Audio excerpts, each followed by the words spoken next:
আচ্ছা সবই তো গ্যাস্ট্রিক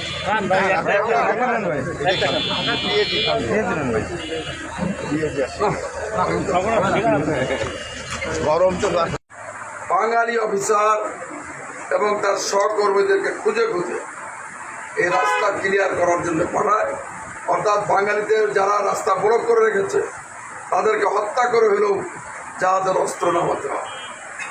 আমি তখন চট্টগ্রাম সরকারি আগ্রাবাদ হাই স্কুলের ক্লাস 8-এর ছাত্র। আমরাও তখন আন্দোলন করতেছি, টায়ার জ্বালাচ্ছি। হঠাৎ করে আমাদের মাঝে খবর আসলো একজন মেজর এসেছেন, একজন আর্মি অফিসার।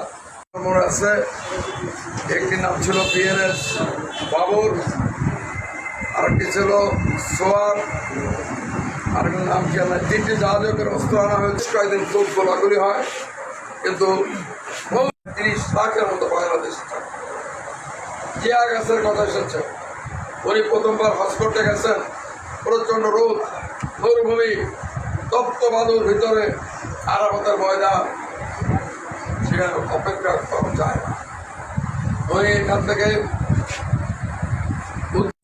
আমাদের মাঝে উপস্থিত আছেন ফরিদপুরে 1 আসনের মা মাটি ও মানুষের নেতা জনাব খন্দকার নাসির ইসলাম নাসির সাহেব। আমাদের মাঝে উপস্থিত আছেন এই জিয়াউর রহমান সাহেবের আদর্শের সৈনিক।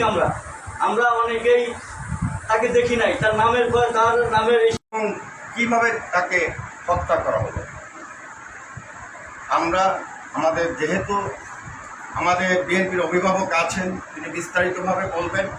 আমরা চাই আজকে এই যে দিনে আমরা এখানে এসেছি, এই দিন কিন্তু ছিল না, ছিল কে হলেন বহুদলীয় গণতন্ত্রের প্রবক্তা মরহুম শহীদ প্রেসিডেন্ট জিয়াউর রহমান।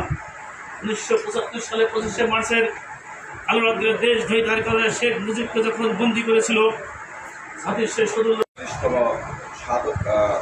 সাধক বার্ষিক উপলক্ষে শহীদ প্রেসিডেন্ট জিয়াউর রহমানের বহুদলীয় গণতন্ত্রের প্রবর্তক তারেক রহমান দেশ চালানোর লক্ষ্যে সিদ্ধান্ত নিয়েছেন।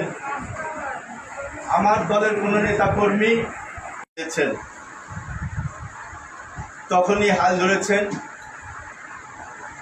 সফল রাষ্ট্রনায়ক,